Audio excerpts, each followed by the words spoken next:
Hello student, आज के lecture का टॉपिक है रॉकेट प्रोपल्सन। यानी कि आज के लेक्चर में रॉकेट के मोशन के बारे में हम लोग पढ़ेंगे।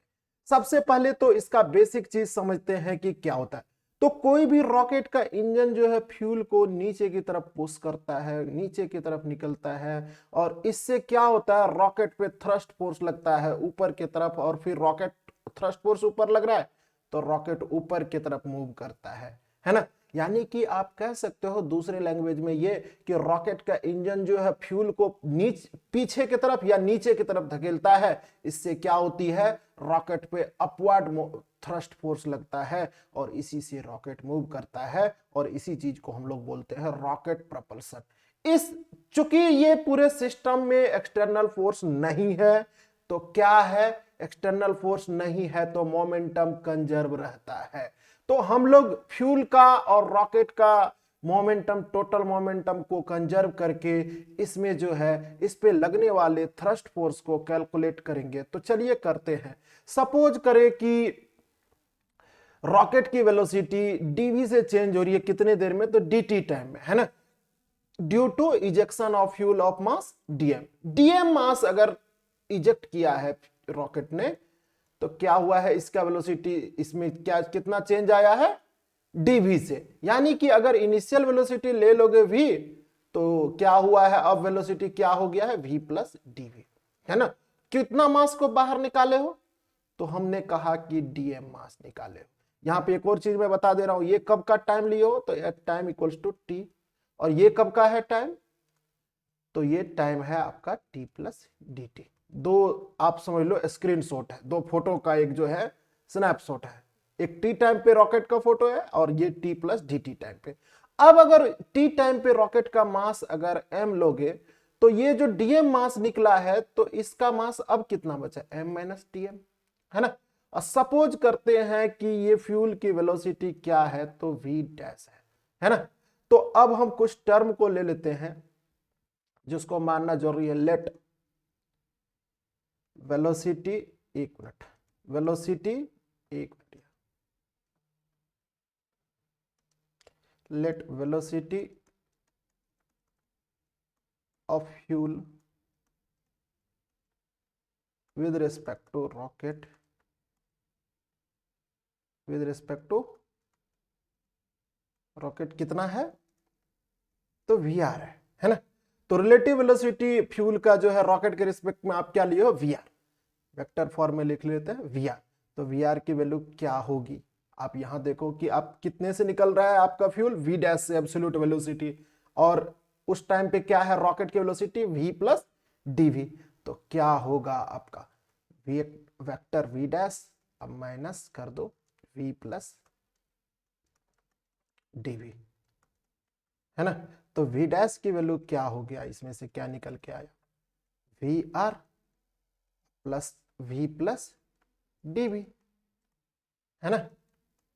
अब आपको सिंपली देखो कि एक्सटर्नल फोर्स नहीं है, इस पे कोई एक्सटर्नल फोर्स नहीं है, तो क्या होगा, टोटल मोमेंटम कंजर्व होगा। तो कंजर्वेशन ऑफ लीनियर मोमेंटम लगाओ। शुरू में कितना था, मास m था और वेलोसिटी v थी, तो इनिशियल मोमेंटम आपका हो गया mv। अब क्या है, दो पार्ट में बट गया, एक तो फ्यूल बाहर निकल के आ गया, उसका भी मोमेंटम होगा, और दूसरा चीज की रॉकेट का मास भी घट गया है, तो उसका भी मोमेंटम। लेकिन टोटल मोमेंटम तो कंजर्व होना चाहिए, तो m भी जो है इनिशियल मोमेंटम क्या होना चाहिए, फाइनल मोमेंटम के बराबर। तो फाइनल मोमेंटम पहले रॉकेट का लिखो, तो रॉकेट का मास है m minus d m, into कर दो अब क्या, तो m minus d m into v plus d v. ये तो हो गया रॉकेट का फाइनल मोमेंटम। प्लस फ्यूल भी ये कितने वेलोसिटी से निकला है, वी डैश से, और वी डैश हमने ये वी डैश की वैल्यू यहां पे निकाल रखा है। तो हम क्या करेंगे कि फ्यूल का मास डीएम है और वी डैश की वैल्यू क्या पुट कर रहे हैं, v r plus v plus d v, है ना। अब आपका जो है मैक्सिमम काम हो चुका है करीब करीब। अब जो भी चीज है इसमें मैथमेटिकल कैलकुलेशन है, तो आप करो, m को मल्टीप्लाई करो एम वी, और ये फिर m इंटू डी वी, और ये dm को मल्टीप्लाई करो, माइनस dm इंटू वी, और फिर माइनस dm इंटू dv, है ना। और उसी तरह से आपका ये क्या हो गया, dm इंटू वी आर, है ना। फिर dm इंटू वी, और अगला टर्म है dm इंटू dv, है ना। अब यहां पे मैं काटना शुरू कर रहा हूं, ध्यान देना। m भी ये भी हुआ, m भी ये भी हुआ, कट गया। अब क्या है अगला, तो और देखो कौन सा है, dm इंटू वी, ये है और ये है आपका, कट गया, है ना। और कहां कटने वाला है, dm इंटू, एक मिनट, ये भी है dm इंटू dv, और ये भी है वही, तो कट गया। आपका फाइनली क्या बचा, तो आपका बचा क्या, इधर लाओगे तो आपका ये बचा क्या, minus m d v, minus m d v equals to d m into v r, है ना। इसको फर्दर और सिंप्लीफाई करो, है ना, कि माइनस साइन इधर दोनों साइड माइनस से मल्टीप्लाई कर दो, तो आपका क्या हो गया, और थोड़ा रीअरेंज कर दो, तो क्या हो गया, m इंटू डी वी, और इधर क्या, माइनस मैंने कहा कि दोनों साइड मल्टीप्लाई करो, तो इधर क्या हो गया, minus v r into d m, है ना।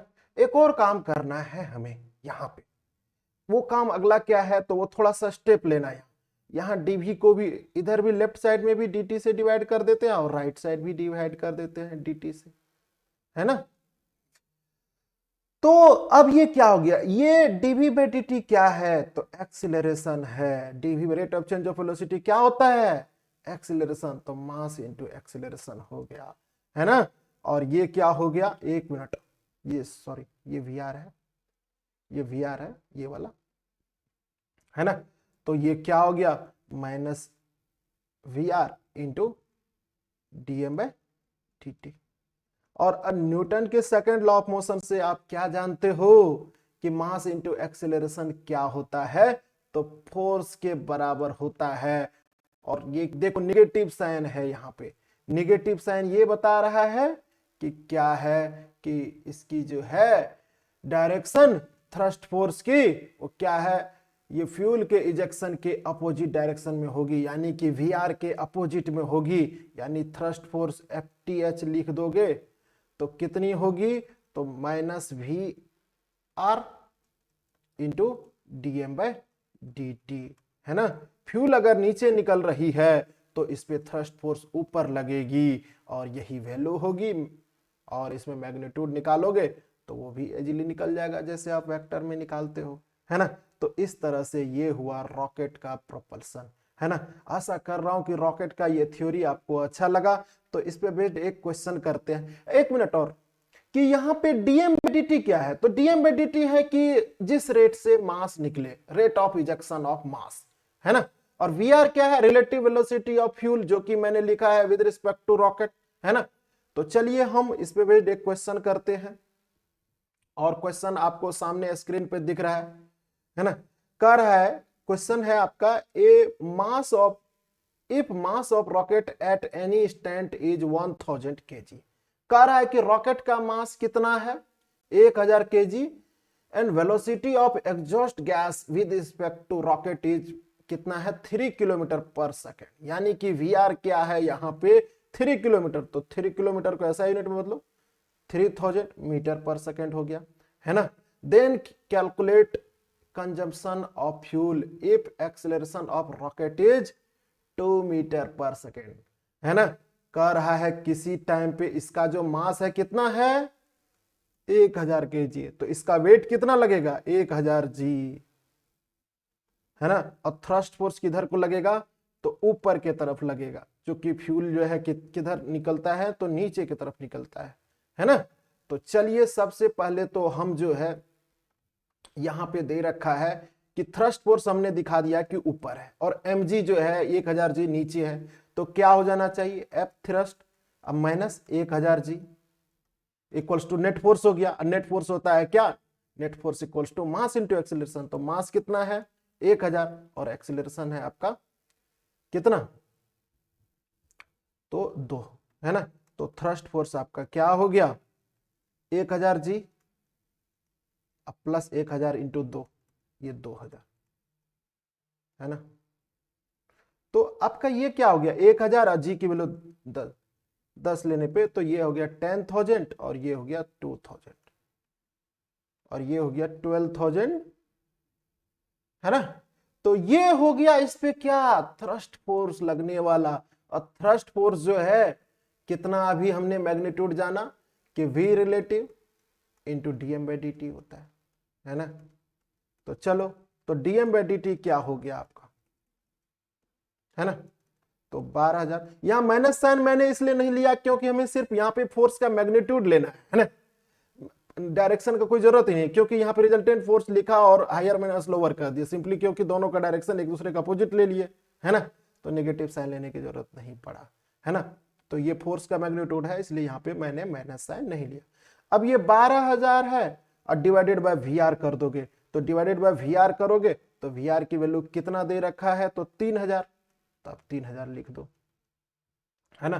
3000 से कट के क्या हो जाएगा 4 और ये कितना होगा केजी पर सेकेंड, यानी इस रेट से फ्यूल इजेक्ट होगी तभी ये एक्सीलरेशन को अचीव कर पाएगा 2 मीटर पर सेकेंड स्क्वायर को। तो आशा कर रहा हूं कि आपको ये कॉन्सेप्ट काफी अच्छा लगा। इस पे बेस्ड और भी क्वेश्चन जेईई और नीट में पूछे गए हैं तो उसको भी आप प्रैक्टिस करो। Okay, thank you.